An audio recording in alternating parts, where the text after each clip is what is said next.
ഇംഗ്ലീഷിൽ വളരെ രസകരമായിട്ട് തോന്നുന്ന കാര്യങ്ങളുണ്ടാവും. അതിൽപ്പെട്ട ഒന്നാണ് ഒരു വാക്ക് എഴുതുന്നത് വ്യത്യസ്ത രൂപത്തിലായിരിക്കും, പക്ഷെ അത് വായിക്കുന്നത് പ്രൊനൗൺസ് ചെയ്യുന്നത് ഒരുപോലെ ആയിരിക്കും. അപ്പൊ സത്യത്തിൽ ഇത് കേൾക്കുന്ന സമയത്ത് എന്താണെന്ന് അറിയാൻ ചിലപ്പോൾ നമുക്ക് ബുദ്ധിമുട്ടുണ്ടാവും. കണ്ടാൽ ചിലപ്പോൾ എഴുതിയത് വെച്ചിട്ട് നമുക്ക് മനസ്സിലാക്കാൻ പറ്റും അല്ലേ. ഇപ്പൊ നമ്മള് ഒരു യോഗം ചേരുന്നതിന് അല്ലെങ്കിൽ ഒരു സ്ഥലത്ത് കൂടുന്നതിനൊക്കെ നമ്മൾ മീറ്റ് എന്നാണ് പറയാം അല്ലെ. മീറ്റ്, ഇതേ മീറ്റ് തന്നെയാണ് നമ്മൾ ഇറച്ചി വാങ്ങാൻ വേണ്ടിയിട്ട് മാർക്കറ്റിൽ പോയാലും പറയാം, മീറ്റ് എന്നാണ് പറയാം. ഇറച്ചിക്ക് മീറ്റ് എന്നാണ് പറയാം.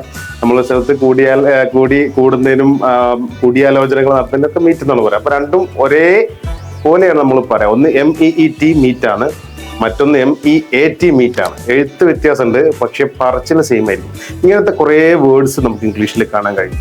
ഇത്തരം വേർഡ്സുകളെയാണ് ഇംഗ്ലീഷിൽ നമ്മൾ ഹോമോണിംസ് എന്ന് വിളിക്കുക.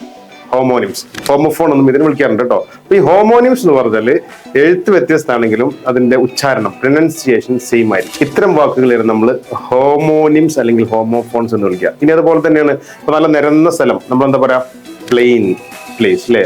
നിരന്ന സ്ഥലമാണ്, അത് പ്ലെയിൻ ആണെന്ന് പറയാം, നിരന്നതാണ്. ഇതേ സാധനം തന്നെയാണ് ആകാശത്തിലൂടെ പറന്നു പോകുന്ന സാധനത്തിന് നമ്മൾ പറയാം പ്ലെയിൻ. എഴുതുന്നത് വ്യത്യാസമുണ്ട്. ഒന്ന് PLANE പ്ലെയിൻ ആണ്, ഒന്ന് PLAIN പ്ലെയിൻ ആണ്, പക്ഷെ പറച്ചിൽ രണ്ടും സെയിം ആണ്. അപ്പൊ ഇങ്ങനെ ഇംഗ്ലീഷിൽ കുറെ ഹോമോണിംസ് കണ്ടുപിടിക്കാൻ പറ്റും. വൊക്കാബുലറീസ് കൂട്ടാനും നല്ലതാണ്, ഡൗട്ട്സ് ഇല്ലാതെ കാര്യങ്ങൾ മനസ്സിലാക്കാനും സുഖമാണ്. അപ്പൊ നിങ്ങൾക്ക് ഇഷ്ടപ്പെട്ട ഇങ്ങനത്തെ ഹോമോണിംസ് ഉണ്ടെങ്കിൽ ഒന്ന് കമന്റ് ചെയ്യൂ കേട്ടോ.